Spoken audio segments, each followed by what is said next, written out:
ಮೆಲ್ಲಕ್ಕೆ ಹಂಪಿದ್ದಾಗ ಮೆಲ್ಲಕ್ಕೆ ಓಡಿಸಿ. ಇಲ್ದೆ ಹೋದ್ರೆ ಗಾಡಿ ಕುಲ್ಕುತ್ತೆ ನಂಗೆ ಹೊಟ್ಟೆ ಹೊತ್ತುತ್ತೆ. ಹೊಟ್ಟೆ ಹೊತ್ತಿದ್ರೆ ಹೊಟ್ಟೆಲಿರೋದೆಲ್ಲ ವ್ಯಾಕ್ಕಂತ ಹೊರಗಡೆ ಬರುತ್ತೆ.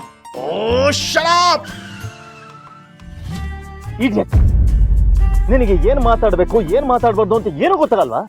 ಈಗ ನಾನು ಏನ್ ಮಾಡ್ದೆ ಅಂತ ಬೈತಿದ್ದೀರಾ? ಅಲ್ಲ, ವಾಂತಿ ಬಂದ್ರೆ ವಾಂತಿ ಮಾಡೋದು ತಪ್ಪಾ? ಮಾತಾಡ್ಬೇಕಾರೆ ಏನು ಫಿಲ್ಟ್ರೇ ಇಲ್ವಾ ನಿನ್ಗೆ? ಅಲ್ಲ, ಅವ್ರಗಳ ಮುಂದೆ ಹೊಟ್ಟೆ ವಾಂತಿ ಅದು ಇದು ಅಂದ್ರೆ ಅವ್ರಿಗೆ ಏನ್ ಐಡಿಯಾ ಬರುತ್ತೆ ಅಂತ ಗೊತ್ತಿದ್ಯಾ ನಿನ್ಗೆ? ಏನ್ ತಿಳ್ಕೊತಾರೆ? ನಿನಗೆ 3 ತಿಂಗಳು ಏನಿಲ್ಲ, ನೀನ್ ಮಾಡೋದೆಲ್ಲ ಬರೀ ಇಂಥ ಕೆಲಸನೇ ಅಲ್ಲ. ನಿಮ್ಮ ಮನೆ ಹತ್ರ ಜನ, ಅವ್ರ ಮಾತುಗಳು, ಅವ್ರ ಬಿಹೇವಿಯರ್ ಇರಿಟೇಟ್ ಆಗತ್ತ. ನಾನು ಯಾರಿಗೂ ನೀವು ಬರ್ತೀರಾ ಅಂತ ಇನ್ಫಾರ್ಮೇಶನ್ ಲೀಕ್ ಮಾಡಿರ್ಲಿಲ್ಲ. ನೀವು ಸುಮ್ಮನೆ ನಂಗೆ ಬ್ಲೇಮ್ ಮಾಡಬೇಡಿ. ನನ್ನ ಫೋನು ನೀವೇ ಕಿತ್ಕೊಂಡು ಇಟ್ಕೊಂಡಿದ್ರಿ ತಾನೆ. ನಿನಗೆ ಡಂಗೂರ ಸಾರೋದಕ್ಕೆ ಫೋನ್ ಬೇಕಾಗಿಲ್ಲ, ಬರೀ ಬಾಯ ಸಾಕು ಅಂತ ನಂಗೆ ರಿಯಲೈಸ್ ಆಗೋದು. ಒಟ್ಟಿನಲ್ಲಿ ನಿನ್ ಜೊತೆ ಬಂದ್ರೆ ನನಗೆ ಮುಜುಗರ ಆಗುತ್ತೆ. ಇದೊಳ್ಳೆ ಕಥೆ ಆಯ್ತಲ್ಲ. ನಾನು ಈ ಸತಿ ಏನು ಮಾಡಿಲ್ಲ, ಸುಮ್ಮನೆ ಬೈತಿದ್ದೀರಲ್ಲ. ನೀನು ಸುಮ್ಮಿದ್ಯಾ? ಮತ್ತೆ ನಾವು ಬರ್ಬೇಕಾದ್ರೆ ಅರ್ಜಿ ಸಿಕ್ಕಿದ್ರಲ್ಲ, ಅವ್ರ ಹತ್ರ ಏನ್ ಹೇಳ್ದೆ? ಓ, ಅದಾ ಖುಷಿ ವಿಷಯ ಹೇಳಕ್ ಬಂದಿದೀವಿ ಅಂತ ಹೇಳ್ದೆ. ಅದ್ರಲ್ಲೇನ್ ತಪ್ಪು? ಮಾವಿನಕಾಯಿ ತಿನ್ನಕ್ಕೆ ಆಸೆ ಅಂತ ಹೇಳಿದ್ಯಾ ಅಲ್ವ? ಅದ್ರಲ್ಲೇನ್ ತಪ್ಪು? ನಾನ್ ಮಾವಿನಕಾಯಿ ತಿನ್ನೋದಕ್ಕೂ ನಿಮಗ್ ಮುಜುಗರ ಆಗೋದಕ್ಕೂ ಏನ್ ಸಂಬಂಧ? ಕೆಲವು ಸೂಕ್ಷ್ಮಗಳನ್ನ ನೀನ್ ಅರ್ಥ ಮಾಡ್ಕೋಬೇಕು. ಮಾವಿನಕಾಯಿ ತಿನ್ನಕ್ ಆಸೆ, ಖುಷಿ ವಿಚಾರ ಹೇಳಕ್ ಬಂದಿದ್ದೀನಿ ಅಂದ್ರೆ ಅವ್ರಿಗೆ ಏನ್ ತಿಳ್ಕೊತಾರ ಹೇಳು? ಇನ್ನೇನ್ ತಿಳ್ಕೊಂಡಿರ್ತಾರೆ? ಲಕ್ಷ್ಮಿ ವೆಡ್ಡಿಂಗ್ ಆನಿವರ್ಸರಿಗೆ ಇನ್ವೈಟ್ ಮಾಡಕ್ ಬಂದಿದೀವಿ ಅಂತ ತಿಳ್ಕೊಂಡಿರ್ತಾರ. ಅದಲ್ಲ, ಅವರು ತಿಳ್ಕೊಂಡಿದ್ದೆ ಬೇರೆ. ಬೇರೆನಾ? ಏನ್ ಬೇರೆ ಅರ್ಥ ಮಾಡ್ಕೊಂಡ್ರು? ಅದು ನೀನು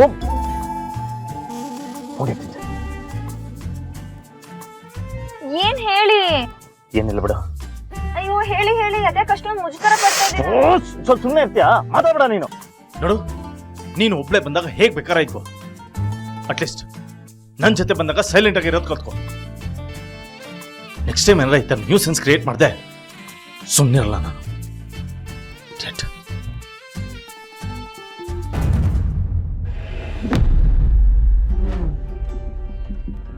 ಅಜ್ಜಿ, ಇದ್ ನಿಮ್ಗೆ, ಇದ್ ನಂಗೆ. ತಗೊಳ್ಳಿ.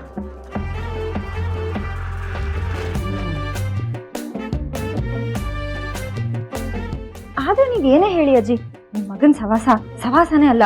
ಕೂತ್ರು ಬೈತಾರೆ, ನಿಂತ್ರು ಬೈತಾರೆ. ಅಲ್ಲ, ನನ್ ಮಾವಿನಕಾಯಿ ತಿಂದ್ರು ತಪ್ಪ, ಅದಕ್ಕೂ ಬೈತಾರೆ. ಹುಚ್ಚ ಹುಡುಗಿ, ನೀನ್ ಬಯಸಿ ತಿಂದಿದ್ಯಾ ಅಂತಂದ್ರೆ ಅವರೆಲ್ಲ ನೀನೇನೋ ಸಿಹಿ ಸುದ್ದಿ ಕೊಡ್ತಿದ್ಯಾ ಅಂತ ಅಂದ್ಕೊಳ್ಳಲ್ವೇನೆ? ಅದಕ್ಕೆ ತಾನೇ ಹೋಗಿದ್ದು. ಲಕ್ಷ್ಮಿ ವೆಡ್ಡಿಂಗ್ ಆನಿವರ್ಸರಿ ಸಿಹಿ ಸುದ್ದಿ ತಾನೆ. ಓ, ಪೆದ್ದು ನನ್ ಮಗ ನೋಡಿದ್ರೆ ಅಷ್ಟೊಂದು ಪರ್ಫೆಕ್ಟು.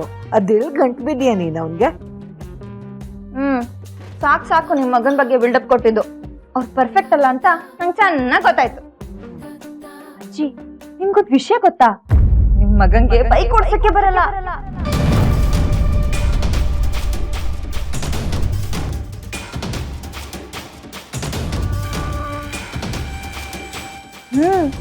ಈ ಕೊಟ್ಟ ತಕ್ಷಣ ಹೆದರ್ಕೊಂಡು ನಡದ್ಬಿಟ್ರು.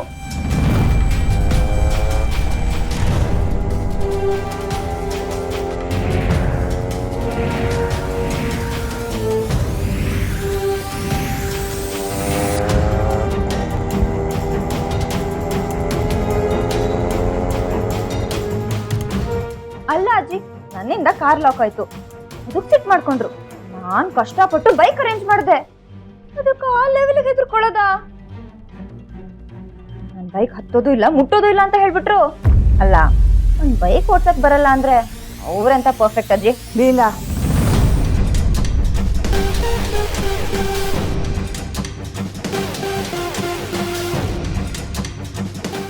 ವಿಷಯ ಅದಲ್ಲಮ್ಮ, ಬೇರೆನೇ ಇದೆ. ಬೇರೆನಾ? ಏನು? ಅದನ್ನು ಕೇಳಲೇಬೇಡ. ಅದನ್ನು ಹೇಳೋ ಶಕ್ತಿ ನನಗೆ ಇಲ್ಲ ಅಂತಂದಮೇಲೆ ಪಾಪ ಅವನು ಹೇಗೆ ಹೇಳ್ತಾನೆ? ಅಂದ್ರೆ ನೋಡು, ಇನ್ಮೇಲಿಂದ ಅವನ ಹತ್ರ ಬೈಕ್ ಬಗ್ಗೆ ಆಗಲಿ, ಬೈಕ್ ಓಡಿಸೋದ್ರ ಬಗ್ಗೆ ಆಗಲಿ ಮಾತಾಡಕ್ಕೆ ಹೋಗ್ಬೇಡ. ಯಾಕಜ್ಜಿ? ಅದರಿಂದ ಅವನು ತುಂಬ ಡಿಸ್ಟರ್ಬ್ ಆಗ್ತಾನೆ. ಅದನ್ನು ನನ್ನ ಕೈಲಿ ನೋಡೋಕ್ಕಾಗಲ್ಲ.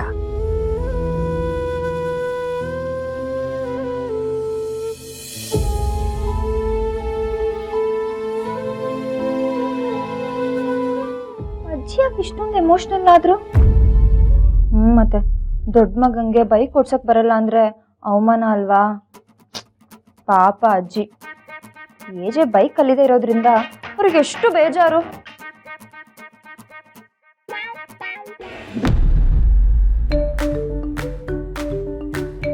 ಹಲೋ ಅನು, ಅವತ್ ಮನೆಗ್ ಬಂದು ಇಯರಿಂಗ್ಸ್ ಇಸ್ಕೊಂಡು ಹೋದಲ್ಲ, ಬೇಗ ತಂದ್ಕೊಡೆ, ಫಂಕ್ಷನ್ ಇದೆ. ಒಂದ್ ನಿಮಿಷ ಇರು, ಅರ್ಜೆಂಟ್ ಕೆಲಸ ಇದೆ, ಆಮೇಲೆ ಕಾಲ್ ಮಾಡ್ತೀನಿ, ಬಾಯ್. ಏನಮ್ಮ ಅದು ಅರ್ಜೆಂಟ್ ಕೆಲಸ? ಅಪ್ಪ ಎರಡೇ ಬಿಳಿ ಕೂದಲು ಕಾಣಿಸ್ತಿದೆ, ಕಿತ್ಬಿಡ್ತೀನಿ ಇರು. ಕಿತ್ಬಿಡ, ಅದು ಬಿಳಿ ಕೂದ್ಲಲ್ಲ, ಬೆಳ್ಳಿ ಕೂದ್ಲು. ನೀನ್ ಕಿತ್ತಿದ್ರೆ ಇಡೀ ತಲೆ ಬೆಳ್ಳಗಾಗುತ್ತೆ. ಬೆಳ್ಳಗಾದ್ರೆ ಆಗ್ಲಿ ಬಿಡಿ, ಇವಾಗ ಹಳೆ ಕಾಲದ ತರ ಬಣ್ಣ ಹಚ್ಕೊಳಕ್ ಕಷ್ಟನೇ ಪಡ್ಬೇಕಾಗಿಲ್ಲ. ಶಾಂಪೂ ತರ ಇರುತ್ತೆ, ಹಚ್ಕೊಂಡ್ ಸ್ನಾನ ಮಾಡಿದ್ರೆ ಸಾಕು, 10 ವರ್ಷ ಯಂಗ ಕಾಣಿಸ್ತೀರಾ. ಎಷ್ಟು ವಯಸ್ಸಾಗಿದೆಯೋ ಆ ತರ ಕಾಣ್ಬೇಕಮ್ಮ. ಇಲ್ದೇ ಇದ್ರೆ ನಮ್ಮ ಮನೆ ಬಾಗಿಲಿಗೆ ನಿನಗ್ ಗಂಡುಗಳು ಬರೋ ಬದಲು ನನಗೆ ಹೆಣ್ಣುಗಳು ಬರೋಕ್ ಶುರು ಮಾಡ್ತಾರೆ. ಬರ್ತಾರೆ ಹೆಣ್ಮಕ್ಳು ಬರೋರು ನಿಮ್ಮ ಹತ್ರ ಆಶೀರ್ವಾದ ತಗೊಳ್ಳೋ ಬದಲು ಆಟೋಗ್ರಾಫ್ ಕೊಡಿ ಚಂದ್ರಶೇಖರ್ ಸ್ವಾಮಿಗಳೇ ಅಂತ ಕೇಳ್ತಾರೆ. ರೀ, ಇನ್ನೊಂದ್ 2 ವರ್ಷ ಹೋದ್ರೆ ನಿಮ್ಮ ಅಪ್ಪ ಬಸ್ನಲ್ಲಿ ಹೋಗ್ಬೇಕಾದ್ರೆ ಏನದು ಸೀನಿಯರ್ ಸಿಟಿಸನ್ ಆ ಕಾರ್ಡ್ ಕೊಡ್ತಾರೆ, ಅದನ್ನ ಇಟ್ಕೊಂಡು ಹೋಗಿ ಕೇಳು. ಏನಾದ್ರು ಒಳ್ಳೇದೇ ಹೇಳ್ಕೊಡೆ ಅಂದ್ರೆ ಕೂತವಳೆ ಯಂಗು ಪಂಗು ಅನ್ಕೊಂಡು. ರೀ, ವಾಕಿಂಗ್ ಮಾಡಿ, ಶುಗರ್ ಆದ್ರೂ ಸ್ವಲ್ಪ ಕಡಿಮೆ ಆಗುತ್ತೆ. ನನಗೆಲ್ಲ ಇದೆ ಶುಗರು. ಈಗ ಬಾರ್ಡ್ರಲ್ಲಿ ಇದೆಯಲ್ಲ, ಅದು ಕಮ್ಮಿ ಆಗುತ್ತೆ ಅಂತ. ಅಮ್ಮ ಡಿಗ್ರೇಡ್ ಮಾಡ್ತಿದ್ದಾರೆ, ಬಿಲ್ಡಪ್. ಕೌಸಲ್ಯ, ಹೇಳಿ. ಅಪ್ಡೇಟ್ ಆಗದೆ ಇರೋದು ನಾನಲ್ಲ ಕಣೆ, ನೀನು. ಆಟೋಗ್ರಾಫ್ ಎಲ್ಲ ಹೋಗಿ ಎಷ್ಟು ವರ್ಷ ಆಯ್ತು ಗೊತ್ತಾ? ಇವಾಗ ಏನಿದ್ರು ಸೆಲ್ಫಿ ಟೈಮು. ನಾನು ಯಂಗ್ ಆಗಿದ್ದಾಗ ಫೋಟೋಗ್ರಾಫರ್ಸೇ ನನ್ನ ಹತ್ರ ಬರೋರು, ಪಕ್ಕದಲ್ಲಿ ನಿಂತ್ಕೊಂಡು ಕ್ಯಾಮ್ರಾ ನನ್ನ ಕೈಯಲ್ಲಿ ಕೊಟ್ಟು ಕ್ಲಿಕ್ ಮಾಡಿ ಸಾರ್ ಅಂತ. ಬೆಳಗ್ಗಿಂದ ಸಂಜೆ ಒಳಗೆ ಒಂದು ಅರ್ಧ ಡಜನ್ ಹುಡುಗಿಯರಾದ್ರೂ ರೋಸ್ ಕೊಟ್ಟೋಗೋರು ಬಂದು, ಗೊತ್ತಾ? ನೀವು ಒಂದಾದ್ರೂ ಕೊಟ್ಟಿದ್ಯಾ? ರೀ, ನಿಮ್ದು ತುಂಬಾ ಆಯ್ತು ಚಂದ್ರಶೇಖರ್ ಸ್ವಾಮಿಗಳೇ. ಮಗಳು ಅಳಿಯ ಮನೆಗೆ ಬಂದು ಕರೆದಿದ್ದಾರೆ, ಲೇಟಾಗಿ ಹೋದ್ರೆ ಚೆನ್ನಾಗಿರುತ್ತಾ? ಹೋಗಿ ಅರ್ಧ ಕಟ್ಟು ಕೊತ್ತಂಬರಿ ಸೊಪ್ಪು ತಗೊಂಡ್ ಬನ್ನಿ. ಗುಲಾಬಿ ಅಂತೆ, ಗುಲಾಬಿ. ಅಲ್ಲಿ ಹೋಗಿದ ತಕ್ಷಣ ತಣ್ಣಗಾಗ್ಬಿಡುತ್ತೆ, ಆಯ್ತಾ? ಒಂದು ರೋಸು ತಂದ್ಕೊಡ್ತೀನಿ, ಅದನ್ನಾದ್ರೂ ಕೊಡು.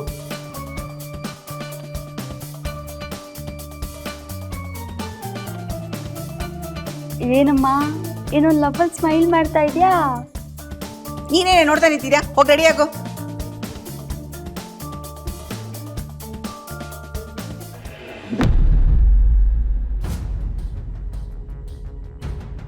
ಅರೆ, ಲೀಲಾ ಸರ್ ಇಬ್ರು ಕಾಣ್ತಾ ಇಲ್ಲ.